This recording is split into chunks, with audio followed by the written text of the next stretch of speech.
A very good day to all of you. We would like to start our presentation by presenting to you a timeline of marketing efforts undertaken by Pepsi from 1939 to 1963. Pepsi Cola, it's the pot, 12 ounces, that's a lot, twice as much for a nickel too. Pepsi Cola is the drink for you. Nickel, nickel, nickel, nickel, nickel, nickel, nickel, nickel, nickel, nickel, nickel, nickel, nickel, nickel, nickel, nickel, nickel, nickel, nickel, nickel. Pepsi Cola hits the...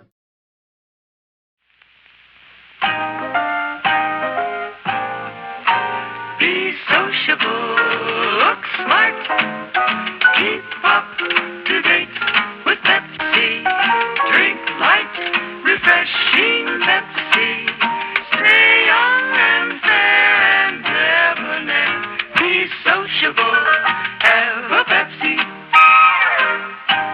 All the marketing efforts undertaken by Pepsi from 1939 to 63 guided them into an unintended direction of positioning and targeting. The very first ad that they came up with, called the Pepsi Nickel ad, put them as a very cheap, inferior drink to what Coke was. And that positioning led a lot of people out there to perceive Pepsi as just a mere kitchen room drink as compared to a living room drink. In order to change this perception, Pepsi thought they would come up with a completely new campaign called the New Sociable Campaign, which would highlight their quality, which the ad did to some extent. But the problem with the ad was it was considered extremely sophisticated and prim, although the music was brilliant coupled with very sophisticated characters. The other mistake that Pepsi committed was they did not take advantage of the rock and roll frenzy that era had to offer. Instead, they stuck to original traditional music, which again did not help Pepsi during that time.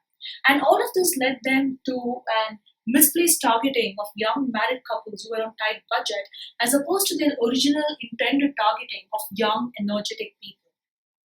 But all of this naturally would make one wonder as to what really changed that Pepsi to this day is still a successful drink. Like, what caused the change? Come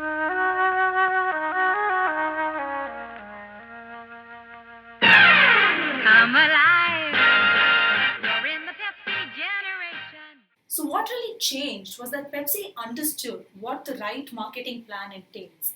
They came up with the right targeting strategy and they used the right content in their advertisement, which led them to position themselves absolutely as what they intended in the first place.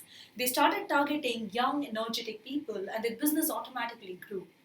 In today's era, if any of you are wondering how to gain this knowledge to come up with the right plan, then the ISB Marketing MBA curriculum is the app platform for you to consider.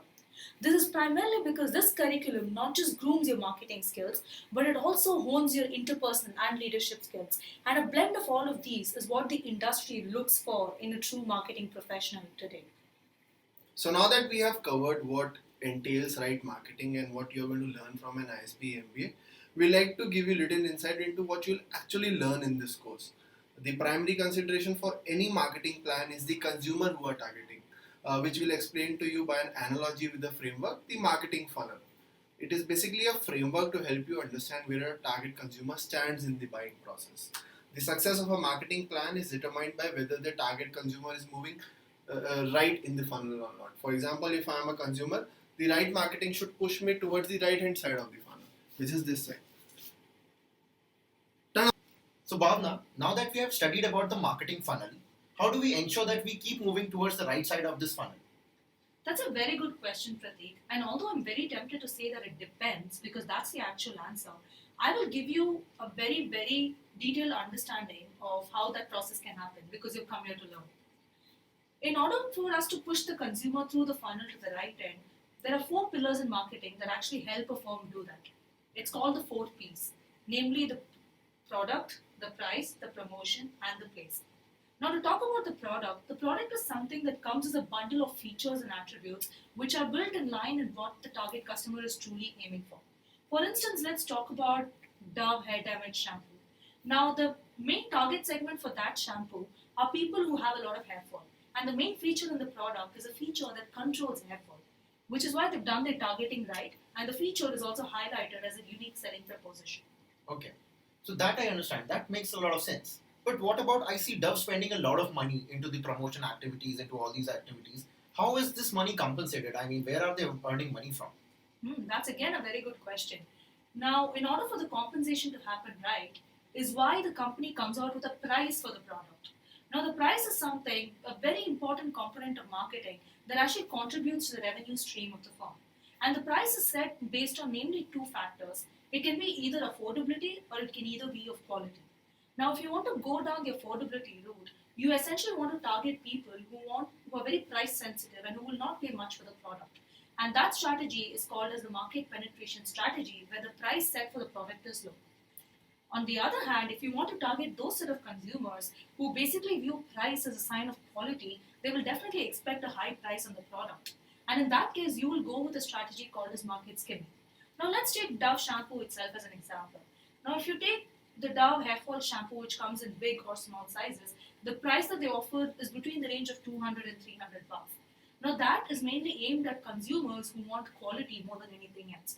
But on the other hand, if you consider a shampoo such as Sunsilk, they sell in different sizes. They come in sachets, they come in big bottles. The big bottles, which are expensive, are for those who view price as a sign of quality. The sachets are mainly for rural consumers who cannot actually afford to spend that much on a product. So, Bhavana, now that the product has the right features and the right price, how does your target audience come to know about That's a very good question, Vikas. Now, this is where I would like to say that the promotion mix of the four P's comes into play. So, if your product has the right set of unique features and it has managed to price it appropriately, then the way that your target customer gets to know about it is through the promotional efforts that a company undertakes. Now, let's take Dove Damage Shampoo itself, for instance.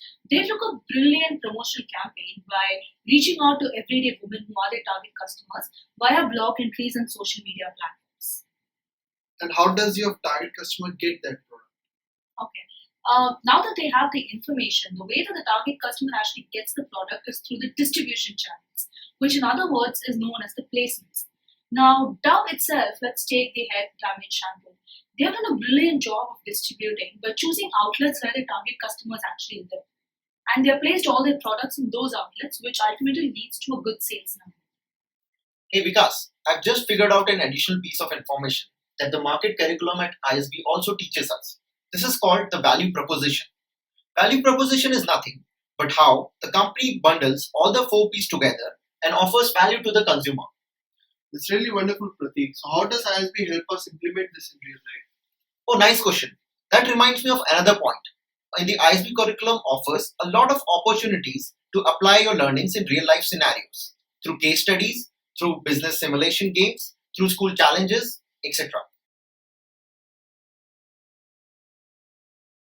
If you want your career to progress this way and reach heights in marketing, then come to ISB.